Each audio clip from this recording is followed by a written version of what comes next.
Oh, this is the Lee O11D Evo RGB gaming case, black edition. I got this case for my old PC because I sold my previous case when moving. I just want to give you an authentic reaction of what's inside the box and if it's great or not. To be honest, I don't know. I haven't opened it yet. So let's go ahead and open this bad boy up. All right. I thought it was a keyboard for a sec. This is so freaking huge, dude. Holy shit. Oh my god, this is stress.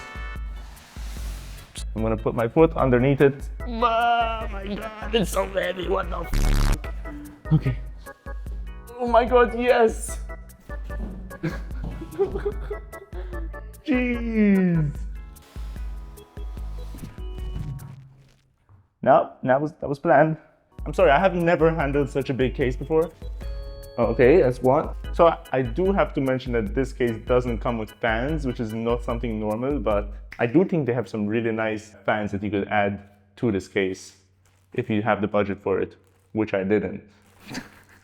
So the nice thing about this case is that you can see your parts from every direction. You can see everything. Apparently this case can just have the glass removed without like unscrewing. These guys wanted to keep it pretty sleek and clean, so they didn't add any of that. So it's not super clear, but there's a hole right here that you can fit your finger in, and if you slip that in, you'll be able to open it up pretty easily, I'd say. Very spacious in here. Let me try to remove the other side actually to see how easy that is. Oh my god, you literally just pull it. That is weird, I can't lie, man. Like, it feels so wrong, like I'm breaking it, but no, it's literally that easy. I've also read online that you can replace the front panel if you don't want it to be glass, so have it like as a mesh so that you could have better airflow. But I kind of feel like when you're buying a case like this, you would want to have that glass because, I mean, you're buying it to show off the parts inside, right? From what I read, it supports 3 fans at a size of maximum 140 millimeters. So you could have 3 with 140 millimeters on the top, bottom, and on the side over here, which is very good for airflow. Those are some decent sized fans, I must say. It's a pretty big case. It could easily fit a 4080, 4090 RTX graphic card. They do sell an extended bracket that allows you to mount your GPU standing upwards, if that's something you're into. Personally, I don't want to pay the extra cost for that. And I don't know, man, like a GPU standing upwards looks so strange to me. It also has the secondary chamber right over here to hide the wires, so you could have a really neat build. Now, I'm hoping that mine's gonna be neat, but I'm not gonna be the one building it because I'm not that much of a tech nerd, you know? But I'm hoping they're gonna take advantage of all these slots here, slots here, slots in the front. So we have quite a lot of space for cables, as you can see here. We have this entire section right over here. I believe this is the cage for where you put the power supply in.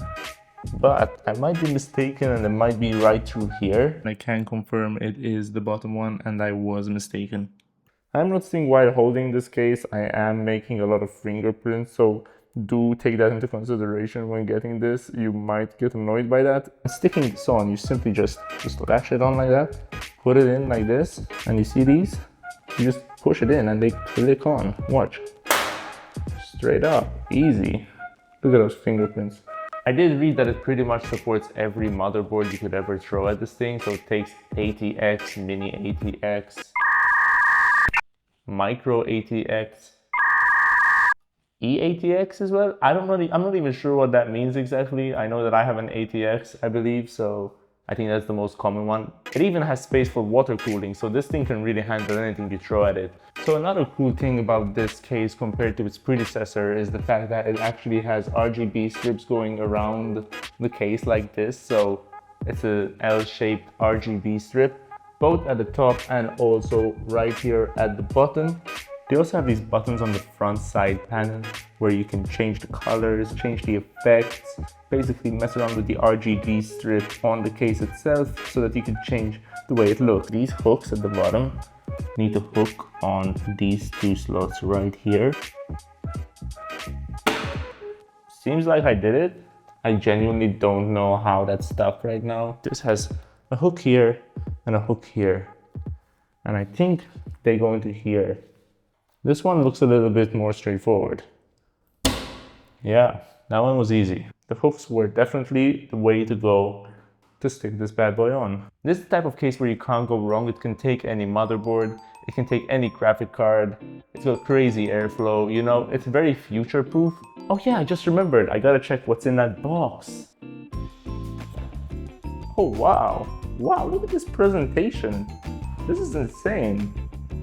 But look, it gives you some cable ties, it gives you some Velcro so that you can tie your cables together.